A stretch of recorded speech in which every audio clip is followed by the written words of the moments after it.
इस वक्त जहाँ उत्तर प्रदेश में चुनाव का माहौल चल रहा है, 5 साल हो गए हैं। तमाम गांवों को नगर पंचायत घोषित कर दिया गया है, तमाम ब्लॉक को नगर पंचायत घोषित कर दिया गया है और 27 को फैसला सुरक्षित, इलाहाबाद हाई कोर्ट की खंडपीठ लखनऊ ने फैसला सुरक्षित कर दिया है। आज 27 तारीख है। आरक्षण को लेकर जो याचिका दायर की गई थी, इस पर आज फैसला है। ऐसे में हम आज एक ऐसी शख्सियत के पास बैठे हैं जिन्होंने अपना जीवन गरीब मजदूर के व किसान के प्रति संघर्ष के लिए बिता दिया। ऐसे में ये हमेशा सबके साथ खड़े रहते हैं। किसी को भी कोई समस्या हो, अगर इनके पास किसी का फ़ोन आता है या सूचना आती है तो हमेशा उनके लिए खड़े रहते हैं, उनको न्याय दिलाते हैं। आइए हम इनसे बात करते हैं, परिचय लेते हुए कि उत्तर प्रदेश नगर निकाय चुनाव को किस प्रकार से ये देखते हैं। आपका क्या नाम है? हमारा नाम संतोष शर्मा है। हम किसान मजदूर संघर्ष पार्टी के जिला अध्यक्ष हैं और आपको धन्यवाद देते हैं और जनता को भी धन्यवाद देते हैं। तो उत्तर प्रदेश में जो नगर निकाय का चुनाव चल रहा है, इसको आप किस नज़रिए से देखते हैं? विकास का क्या आपकी नज़र में कोई विकास का कार्य हुआ है गोंडा में? हमारे नज़र में तो विकास का कार्य ये हुआ है, गरीबों किसानों मजदूरों का तो विकास नहीं हुआ है, माफियाओं भूमाफियाओं का विकास हुआ है। तो भूमाफियाओं का अगर विकास हुआ है तो इस आपकी जनता किसे चुनेगी? उन्हीं फिर से चुनेगी जिन्होंने भूमाफियाओं का विकास किया है? जनता तो बिल्कुल मन बना चुकी है कि ये भूमाफियाओं को संरक्षण देने वाले, माफियाओं को संरक्षण देने वालों को दरकिनार कर देगी। वो विकास पर रोक देगी, ना कि किसी भूमाफिया को। अभी हाल ही में नगर पालिका परिषद गोंडा में जो है बहुत चर्चित जो केस था वो था ये घोटाला का जो मामला था, पीएफ घोटाला का। इसको क्या देखते हैं आप? इसमें क्या देखते हैं, जो ये घोटाले में संलिप्त थे वो लिपिक, वो तो जेल जा चुके हैं, उनके ऊपर कार्रवाई हो चुकी है और आगे कार्रवाई होती रहेगी। इसमें जो मेन सरगना था उसका वो बच गया है, जो मास्टरमाइंड थे वो भी बचे हैं, वो खुलेआम घूम रहे हैं, उनके ऊपर कार्रवाई नहीं की गई। जो लिपिक है वो अपने मंच पे कोई काम करेगा ना, आखिर किसी का दबाव रहा होगा। हाँ, ये लोग भी कहते हैं, आप भी कहते हैं और काफी चर्चाएं इस पर है कि दबाव इस पर रहा होगा। स्वयं लिपिक की इतनी हिम्मत नहीं है कि वो स्वयं इतना बड़ा भ्रष्टाचार करेगा। एक कहावत है, बुजुर्गों ने कहा है कि अंधा राजा चौपट नगरी वाली कहानी है। और इस वक्त चुनाव का माहौल चल रहा है, सब लोग अपनी दावेदारी पेश कर रहे हैं। आप किस पार्टी का सपोर्ट करेंगे, किस नेता का सपोर्ट करेंगे? अभी तो नामांकन नहीं हुआ है, अभी तो सभी लोग दौड़ रहे हैं और हमारा जनता से ये अपील होगा कि वो जमीनी स्तर पर काम करने वाला, विकास करने वाले प्रत्याशी को ही अपना अमूल मत दे। और मैं मतदाताओं से एक अपील और करता हूं कि 5 वर्ष में 1825 दिन होते हैं। अगर 1000-2000 रुपए में तुम बिक जाते हो तो कितना पैसा रोज पड़ा। अपने आप को 98-94 पैसे रोज में मत बेचो। जो अच्छा प्रत्याशी है उसको वोट दो। हम देखते हैं, अक्सर देखते हैं, प्राय देखते हैं, चले आ रहे हैं कि जब चुनाव का मौसम होता है तो लोग काफिला लेकर चलते हैं, लोग कई लोगों को साथ में लेकर हुजूम लेकर चलते हैं, वो दिखावा करते हैं, वो मतदाताओं को खरीदने का प्रयास भी करते हैं। तो ऐसे हमें मतदाताओं से अपील है, अपना मत बेचना, किसी की दबाव लगाव में मत आना, किसी अंधविश्वास में मत आना, सिर्फ विकास करने वालों को ही मत देना। 5 साल चुनाव को हो गए हैं। 5 साल में कितना विकास हुआ तो जनता जानती है, आप भी जानते हैं। लेकिन सवाल ये है कि अगर जनता ना बिके या जनता पैसा न ले और जब चुनाव का टाइम आता है तभी नेता दिखाई देते हैं, उससे पहले वो 5 साल गली मोहल्ले में झांकने नहीं आते हैं। तो ऐसे में किसके ऊपर भरोसा किया जाए? क्या किसी के चेहरे पर लिखा रहता है कि ये विकास करेंगे? नहीं, ये चेहरे पर तो नहीं लिखा रहता है किसी के कि विकास करेंगे, पर आदमी ये जानता है, आदमी को पता होता है कि उसका कोई क्रिमिनल हिस्ट्री ना हो। देखो, एक कहावत है, सियासत किसी की रियासत नहीं है। सियासत किसी की रियासत व विरासत नहीं है। जो जनता की सेवा करे, जो जनता के बीच रहता हो, जनता के सुख दुख समझता हो, उसको आप अपना मत देकर विजयी बनावे। दूसरी चीज मैं कहना चाहता हूं, ये सरकार, भाजपा सरकार गरीबों, मजदूरों, किसानों के लिए इसने क्या किया? हम ये कहना चाहते हैं कि किसानों का करोड़ों करोड़ों रुपया, गन्ना किसानों का चीनी मिल में बकाया है, परंतु उसको नहीं दिया जा रहा है। चीनी मिल वही पैसा डंप करके अपना स्वयं ब्याज ले रहे हैं।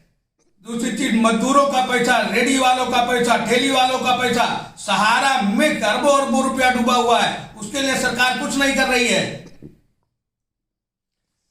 सरकार का ये कहना है कि हम किसानों के प्रति सोच रहे हैं, उनके जो भी धान है या गन्ना है, इसको उनका जो भुगतान बकाया है उसके लिए संबंधित को निर्देशित भी किया गया है, तमाम लोगों को भुगतान भी मिल गया है। लेकिन उसके बाद भी किसान परेशान है। और यूपी में जो सड़कों की हालत है, माननीय मुख्यमंत्री जी कह रहे हैं कि सड़क सुधार योजना, गड्ढा मुक्त अभियान, ये तमाम अभियान चलाए गए कि जो सड़कों की हालत दुरुस्त नहीं है उनको दुरुस्त किया जाए, गड्ढे मुक्त नहीं है गड्ढे मुक्त किया जाए।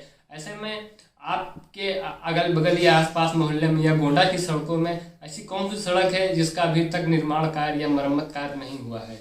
तमाम ऐसी सड़कें हैं जिस पर मरम्मत निर्माण कार्य। वही तो एक खबर भी निकली थी, हमने पढ़ा है कि ये जेल रोड से अम्बेडकर चौराहा तक अच्छी खासी सड़क को खुरच कर उसको बना दिया गया, जबकि कई सड़कें ऐसे हैं कि जिस पर अभी गिट्टी उड़ रही, छर्री उड़ रही, मोटरसाइकिल नहीं चलाई जा सकती। जो जेल रोड पर सड़क बनाई गई है, किसके दबाव में बनाई गई? अगर ठीक ठाक सड़क थी तो उसको किसके दबाव से खोदा गया या जेसीबी लगा के खुद छुपाया गया, या आप किसको मानते हैं दोषी? हम क्या, अभी तो शासन प्रशासन जाने, उसके अधीन है। और जैसा कि गोंडा में सबसे बड़ी समस्या ये रही है कि बरसात जब होती है तो गली में, सड़कों पे पानी बह जाता है और लोगों को चलने में दिक्कत होती है। और नगर पालिका ये दावा कर रही है कि हमने 5 साल में विकास का कार्य किया है, नाली को दुरुस्त कर दिया है, जो पुल नहीं बने थे उनको पुल बनवाने का काम किया है। उसके बाद भी देखा जाता है कि हल्की सी बरसात होती है तो पानी भर जाता है। इस पे आपका क्या कहना है? इस पर तो सबसे बड़ी चीज हमारे यहाँ एक सीवर नहीं है, सीवर बनवाना चाहिए। और जो ये देखा जाए, जो हमारे यहाँ का पानी जहाँ पर डंप होते थे घरों का, वो भूमाफियाओं द्वारा तालाबों पर अतिक्रमण कर कब्जा किया जा रहा है। अभी अभी आप बिप्ता तालाब का आप नाम सुने होंगे, ये जो तालाब है क्या नाम है उसका? बिप्ता। उस पर लोग कई टाली माटी गिराए, नगर पालिका को मालूम नहीं हो सका, अज्ञात में FIR किया गया। बिप्ता तालाब को अगर पाटा गया तो सबकी जानकारी में रहा होगा, क्योंकि चालू रोड है, उससे तमाम हजार गाड़ियां डेली गुजरती हैं, पब्लिक भी देखती है, जनता चूतिया नहीं है, जनता भी देखती है। लेकिन जनता किससे कहे? जब कोई सुनने वाला नहीं है तो जनता किससे कहे? भूमाफिया से अगर जनता बाजे या कोई आम पब्लिक बजे तो उसको फर्जी मुकदमे में बजा के जेल में डाल दिया जाएगा। तो आखिर कौन आवाज उठाएगा? जनता आवाज उठाएगी। एक कहावत मैं आपको बताना चाहूंगा कि शेरों की बल्ला होते सुना, बकड़े बलबेदी पर चढ़ाए गए, टेढ़े पेड़ न काटे गए, सीधे प्यारे चलाए गए। तो इस वक्त जैसा कि आपने बताया कि जो सीवर लाइन नहीं है, इस वजह से ये समस्या आ रही है। सीवर लाइन के लिए सुनने में आया था कि जो विधायक जी उन्होंने प्रस्ताव भेजा था, क्या अभी तक ये प्रस्ताव कहां तक पहुंचा और अभी तक काम क्यों नहीं हुआ? इसका क्या कारण है? वो तो विधायक भी जाने क्या कारण है। अच्छा, आप किस नजर से देखते हैं इसको कि समस्या, आखिर ऐसी समस्या रहेगी तो लोगों के घरों में पानी घुस जाता है? देखो, जो समस्या है इसका खामियाजा 2024 में भुगतना पड़ेगा। 2024 में भाजपा नहीं आएगी क्या? भाजपा को जनता और मत न देने का बिल्कुल मन बना चुकी है। क्या इससे पहले अखिलेश की भी सरकार थी तो क्या अखिलेश ने विकास किया था? अखिलेश ने बहुत कुछ विकास किया था। 108 अखिलेश ने चलवाया, 102 अखिलेश ने चलवाया, मतलब सभी तमाम एक्सप्रेसवे वगैरह सब अखिलेश की देन है। तो अखिलेश की सरकार में विकास हुआ, यानी भाजपा की सरकार में विकास नहीं हुआ, ऐसा आपका कहना है? नहीं, भाजपा में विकास उद्योगपतियों का हुआ है, जो अमीर है यानी भाजपा में उनका विकास हुआ है, जो गरीब है वो गरीब होते गए, जो अमीर है वो अमीर होते गए। अच्छा, आज फैसला हाईकोर्ट ने सुरक्षित रखा है, क्या लगता है आपको कि क्या फैसला आ सकता है हाईकोर्ट में? अब तो भाई माननीय न्यायालय के ऊपर है, हम उसमें कोई टिप्पणी नहीं कर सकते। नहीं, टिप्पणी नहीं, जैसे कि वो फैसला न्यायालय देगी तो क्या वो फैसला यूपी सरकार को मंजूर होगा और सबको मंजूर होगा या नहीं, या फिर डेट आगे तक चली जाएगी? भाई वो तो लोग कहते हैं कि ये आगे तक बढ़ेगी। अच्छा, कब तक उम्मीद है चुनाव होने के नगर निकाय के? अब नगर निकाय चुनाव तो अभी तो हम लोगों का नजरिया, जनता का नजरिया ये है कि अभी तो बढ़ेगा ही। अच्छा, आने वाले समय में जब चुनाव होगा तो आप किस पार्टी, किस नेता का सपोर्ट करेंगे? देखो, हमारे लिए सभी नेता बराबर हैं, लेकिन जो विकास करेगा, जो जिसके ऊपर आपराधिक मुकदमे नहीं दर्ज होंगे, जो क्रिमिनल नहीं होगा, उसको हम सपोर्ट करेंगे, उसको हम वोट करेंगे, उसके लिए हम चलेंगे। जैसे देखा जाए कि तमाम ऐसे नेता हैं जिनके ऊपर मुकदमे दर्ज हैं, चाहे 2 मुकदमे हो, चाहे 10 हो, चाहे दर्जन भर हो, ऐसा कौन सा नेता है जिसके ऊपर मुकदमे हो ना? नहीं, बहुत से ऐसे नेता हैं, लेकिन वो बेचारे शरीफ हैं, सज्जन हैं, वो काफिला लेकर चल नहीं पाते हैं, उनके इतना धन बल नहीं है, धन नहीं है, ऐसे जनता उनको चाह कर भी नहीं चाह पा रही है। तो जिनके ऊपर मुकदमे हैं वो हर साल वही खड़े होते हैं और तमाम गाड़ियां लेके चलते हैं, और जो पैसा जिनके पास नहीं है वो काफिला लेके नहीं चल पाते हैं। तो आप आने वाले समय में ऐसा कोई राजनेता का या किसी पार्टी का नाम बताएंगे कि आप इनको चुनना चाहेंगे या इनका सपोर्ट करना चाहेंगे? हाँ, हमारे व्यक्तिगत में किसी का नाम नहीं बता सकता, लेकिन अभी भी हमारे गोंडा जनपद में अच्छे नेता है, हमारे प्रदेश के अच्छे मुखिया है जो विकास पुरुष हैं। अच्छा, इस वक्त गोंडा में बहुत चर्चित मामला चल रहा था भू माफिया, जो फर्जी बैनामे हो रहा था रजिस्ट्री ऑफिस में, तमाम लोग जेल भी जा चुके हैं। आप इस मामले को किस नज़र से देखते हैं और इसमें मास्टरमाइंड कौन हो सकता था, किसके दबाव में ये सब खेल किया जा रहा था? वो तो सभी जानते हैं किसके दबाव में, किसके संरक्षण में हो रहा था, लेकिन मैं आभारी हूँ हमारे जो उप पुलिस महानिरीक्षक हैं श्री उपेंद्र अग्रवाल जी का, जिन्होंने इतना बड़ा खुलासा किया, इतनी बड़ी कार्रवाई की, जनता उनको नमन करती है।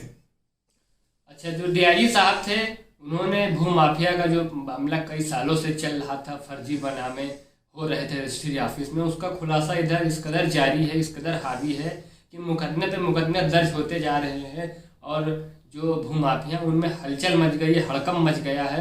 कई लोग को सलाखों के पीछे भेजा जा चुका है और कई बाकी हैं जिनकी तलाश पुलिस जारी है। तो ये पूरा जो खेल है ये सौरभ सिंह जो रजिस्ट्रार थे उन्हीं के समय में हुआ था। वो तरफगंज भी थे, वो कन्नैलगंज में थे और वो गोंडा में भी थे।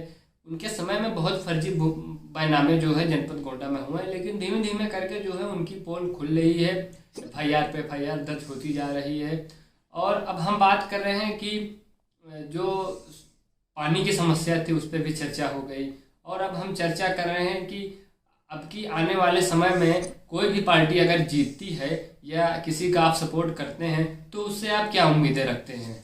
हम विकास की उम्मीद रखते हैं, रोजगार की उम्मीद रखते हैं, भ्रष्टाचार को कम करने की उम्मीद रखते हैं। और मैं अपील करता हूं अपने DIG साहब से कि जिस तरह ये भूमाफियों का, गाटा संख्या वाले बैनामादार का, भूमाफियाओं का इन्होंने सफाया किया है, वैसे ही सरकारी जमीनों पर भ्रष्टाचार करने वाले भूमाफियों को भी विरुद्ध भी कार्रवाई की जाए। देखा यह जाता है कि जो काशीराम आवास बना है या आसरा आवास बना है वो गरीबों के लिए सरकार ने बनवाया था, लेकिन उसमें देखा जा रहा है कि जो अमीर है जिनके पास 4 पहिया है वो लोग उसमें कब्जा करके रहे हैं। इस पर क्या कहना है आपका? इस पर हमारा यही कहना है कि सर्वप्रथम जो है डूडा अधिकारी को चाहिए इसकी जांच करावे और जिला अधिकारी महोदय को अपनी लिखित आज्ञा दे, जांच रिपोर्ट दे और जिला अधिकारी महोदय को इस पर कार्रवाई कराना चाहिए था। अच्छा, जो काशीराम है या आसरा आवास, वहाँ पे तमाम प्रकार की गंदगियाँ उत्पन्न है, उससे तमाम प्रकार की बीमारियाँ फैल रही है और नगर पालिका कह रही है कि हम स्वच्छ भारत मिशन में नंबर 2 पे या जितने भी स्थान पे रही हो, और वहाँ पे गंदगी, इसका क्या मतलब है? इसका मतलब सिर्फ जुमला, क्योंकि इस वक्त जुमला ही चल रहा है, यानी धरातल स्तर पर कोई काम कोई नहीं काम हुआ। नहीं है। अच्छा, जो गंदगी है वो गंदगी, अब इतनी गंदगी है, आप तो खैर गए नहीं होंगे, लेकिन मैं तो गया हूँ, बहुत ज़्यादा गंदगी है कि क्या बताया जाए। नहीं, बहुत गंदगी हम भी देखे हैं, कूड़े का अंबार लगा हुआ है, ढेर लगा हुआ है, वहां कोई देखने वाला नहीं है। तो जैसा कि इन्होंने बताया कि जो गंदगी है वो गंदगी का अंबार लगा हुआ है और नगर पालिका केवल जुमलेबाजी कर रहा है, धरातल स्तर पर कोई काम नहीं किया गया है। और बहुत बहुत आपका धन्यवाद यूपी क्राइम्स टीवी से जुड़े रहने के लिए।